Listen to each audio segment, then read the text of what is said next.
ये रक्तपात शांति और अहिंसा की नीति पर चलने वाले उन्हीं गांधी जी के कारण हुआ जिन्होंने अपने प्रत्येक भाषण और लेख में क्रांतिकारियों की निंदा की।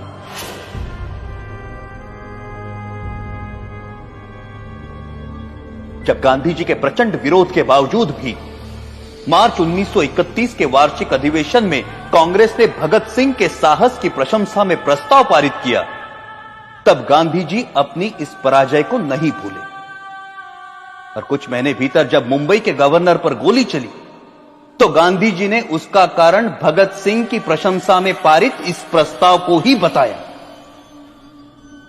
सुभाष चंद्र बोस ने गांधी जी के इस कथन का विरोध किया। परिणाम स्वरूप गांधी जी सुभाष बोस को भी अपना शत्रु समझने लगे। Our struggle is no doubt a non-violent struggle, but even a non-violent struggle demands an army, an organization, and a machinery.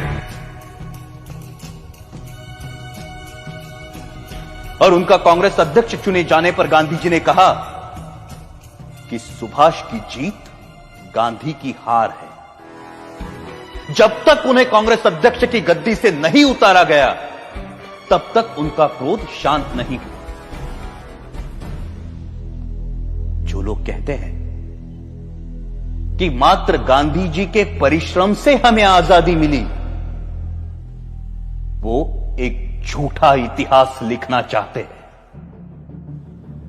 जब तक देशभक्त क्रांतिकारियों के बलिदान को अंधेरे में रखा जाएगा तब तक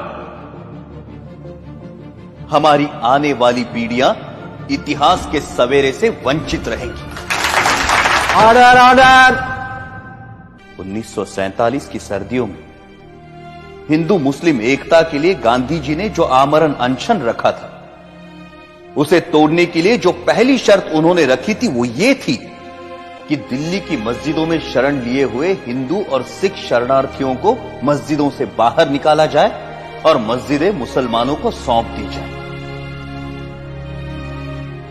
सरकार गांधी के अनशन के सामने घुटने टेकने पर मजबूर हुई और जिस दिन गांधी जी ने अनशन तोड़ा उस दिन वर्षा भी हो रही थी।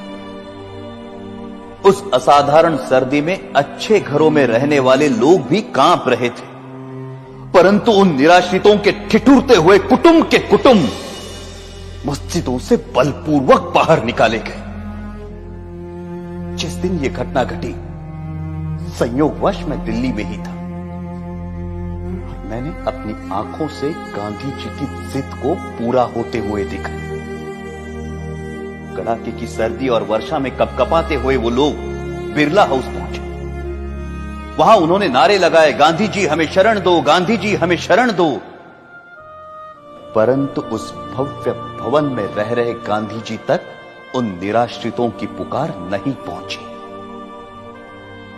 यह मर्मस्पर्शी दृश्य जिसे देखकर कठोर से कठोर मनुष्य का हृदय भी द्रवित हो जाए, मैंने स्वयं अपनी आंखों से देखा है। क्या उन निराश्रितों ने अपनी मर्जी से उन मस्जिदों में डेरे डाले थे? क्या गांधी जी को उन विषम परिस्थितियों की कल्पना नहीं थी जिनसे बाध्य होकर वो बदनसीब उन मस्जिदों में शरण लेने को मजबूर हुए थे? यदि उन मस्जिदों को खाली कराया जाना उचित था तो पाकिस्तान के मंदिर खाली कराकर हिंदुओं को सौंपने की मांग गांधी जी ने क्यों नहीं रखी? यदि वो ऐसा करते तभी यह सिद्ध होता कि गांधी जी निष्पक्षता से हिंदू मुस्लिम एकता के इच्छुक थे। परंतु गांधी जी ने पाकिस्तान और वहां के मुसलमानों के सामने अपना अनशन खोलने के लिए एक भी शर्त नहीं रखी, क्योंकि अपने अनुभव से उन्हें मालूम था कि उनके अनशन का जिन्ना और उनके अनुयायियों पर कोई असर नहीं पड़ता। गांधी जी ने अपने अनशन से भारत सरकार द्वारा पाकिस्तान सरकार को 55 करोड़ रुपए ना देने के निर्णय को भी पलटवाया, जबकि उन्हें भली भांति पता था कि इस रकम का प्रयोग पाकिस्तान भारत के विरुद्ध चल रहे युद्ध में अपनी विजय के लिए करेगा। वो अनेकों बार जिन्ना से मिलने गए और सदा उन्हें जिन्ना भाई अथवा कायदे आजम कहकर संबोधित किया, लेकिन एक भी ऐसा अवसर नहीं आया जब जिन्ना ने उनसे सहयोग की इच्छा प्रकट की हो। गांधी जी की जिस आध्यात्मिक शक्ति और अहिंसा की महिमा का सब जय जयकार करते हैं, वो जिन्ना की दृढ़ता के सामने नपुंसक सिद्ध हुई। जब गांधी जी को यह दिखाई दे चुका था कि वो अपनी आध्यात्मिक शक्ति से जिन्ना को प्रभावित नहीं कर सकते, तो उन्हें अपनी नीति का पुनर्मूल्यांकन करते हुए किसी दूसरे नेता को जिन्ना और मुस्लिम लीग से निपटने का कार्य सौंप देना चाहिए था। परंतु व्यक्तिगत महत्वाकांक्षा राष्ट्रहित पर इतनी भारी पड़ी कि राष्ट्र के दो टुकड़े हो गए।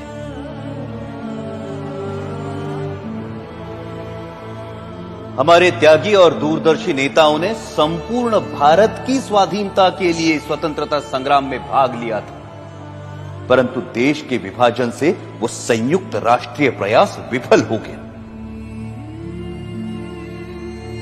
जिन देशभक्त क्रांतिकारियों ने हंसते हंसते फांसी के फंदों को गले से लगाया था, आजीवन कारावास अथवा देश से निर्वासित होने की यातनाएं भोगी थी, क्या उन्होंने इसी विभाजित देश के लिए अपने जीवन दांव पर लगाए थे?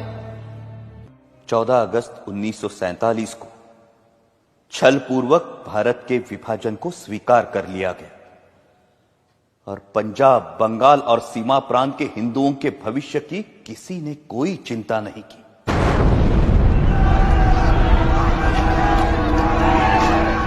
करोड़ों हिंदुओं को मुसलमानों की दया पर छोड़कर गांधी जी कहते रहे कि हिंदुओं को पाकिस्तान छोड़कर भारत पलायन नहीं करना चाहिए।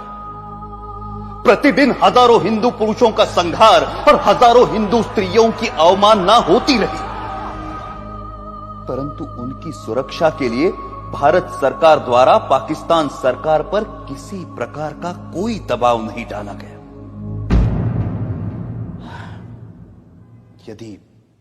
यदि समाचार पत्र पाकिस्तान में हिंदुओं पर हो रहे अत्याचार के संबंध में कुछ लिख देते हैं, तो उसका अर्थ यह लिया जाता है कि समाचार पत्र हिंदू और मुसलमानों में मतभेद फैलाने का काम कर रहे हैं और उन पर प्रेस इमरजेंसी एक्ट की धाराएं लागू कर दी जाती हैं।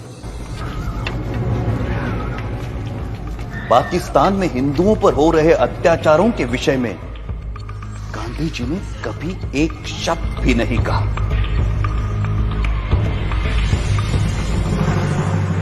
यह कहना अनुचित नहीं कि पाकिस्तान में हिंदू जाति और हिंदू संस्कृति को मिटाने के लिए जो अत्याचार हो रहे हैं, उसका मूल कारण गांधी ही है। यदि भारत की राजनीति को भली भांति संभाला जाता, तो ऐसा संघार जिसका उदाहरण इतिहास में कहीं नहीं मिलता, कभी भी घटित न हुआ होता।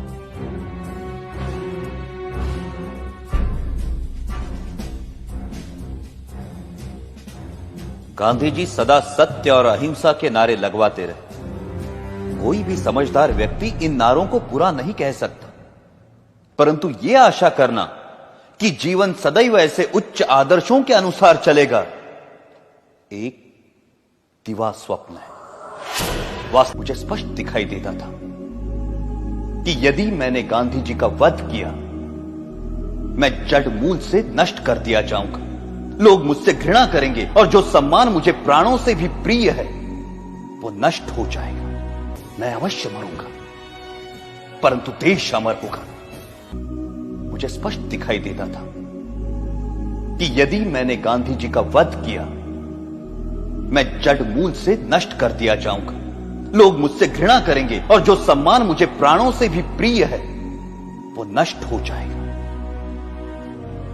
परंतु मुझे यह भी दिखाई देता था कि भारत की राजनीति से गांधी जी के प्रस्थान से ही भारत का भाग्योदय होगा और देश एक महाशक्ति बनकर उभरेगा।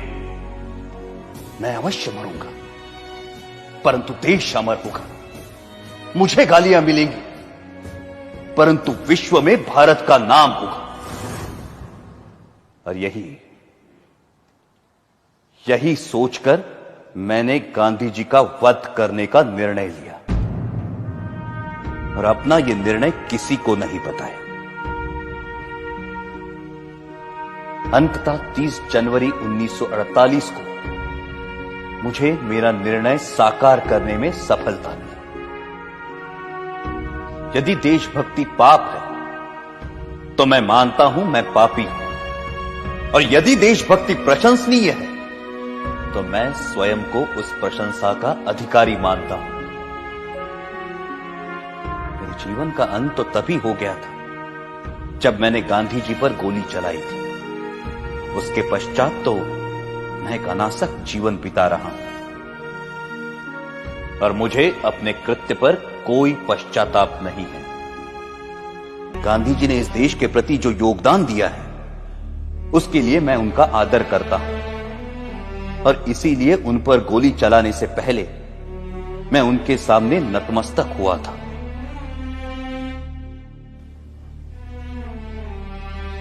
मेरी ना किसी से कोई दुश्मनी है और ना किसी के प्रति कोई दुर्भावना। आप मेरे बयान को जिस प्रकार देखना चाहे देखिए, और अपनी भावना के वशीभूत जो कार्य मैंने किया है उसका जो दंड मुझे देना चाहे देखिए। मैं किसी प्रकार की कोई दया नहीं चाहता।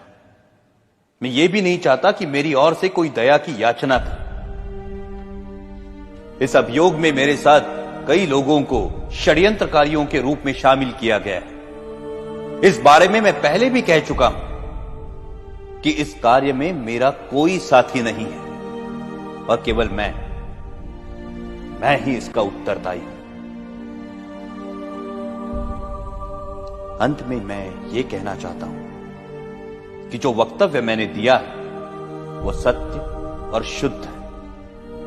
इसमें प्रस्तुत प्रत्येक बात संदर्भ ग्रंथों को देखकर तैयार की गई है।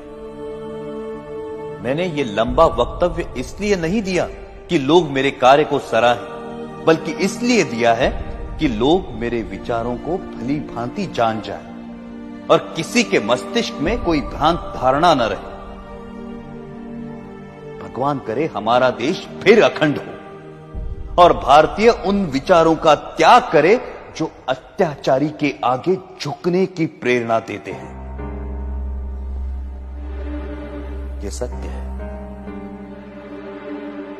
कि मैंने सैकड़ों लोगों के बीच दिन के समय गांधी जी पर गोलियां चलाई, परंतु मैंने भागने का प्रयत्न नहीं किया और ना ही स्वयं पर गोली चलाई। मैंने कानून के सामने आत्मसमर्पण किया, क्योंकि मैं अपने विचारों को खुली अदालत में प्रकट करना चाहता था। आलोचनाओं के बावजूद मैंने जो कृत्य किया है उसके नैतिक पक्ष पर मेरी आत्मा कभी भी विचलित नहीं हुई, और मुझे किंचित भी संदेह नहीं कि सच्चाई और ईमानदारी से इतिहास के इस अध्याय को जब इतिहासकार लिखेंगे तो वो मेरे कार्यों और उसके परिणाम का सही मूल्यांकन करेंगे। मेरा वक्तव्य अब समाप्त हो चुका है। आपने इसे ध्यान से सुना और सुविधाएं दी, उसके लिए मैं आपका कृतज्ञ हूं। जिन्होंने मुझे इस अभियोग में कानूनी सहायता दी और इस अभियोग से संबंधित पुलिस अफसरों का भी मैं कृतज्ञ हूं। जेल के अफसरों को भी सद्व्यवहार के लिए धन्यवाद। अखंड भारत अमर रहे।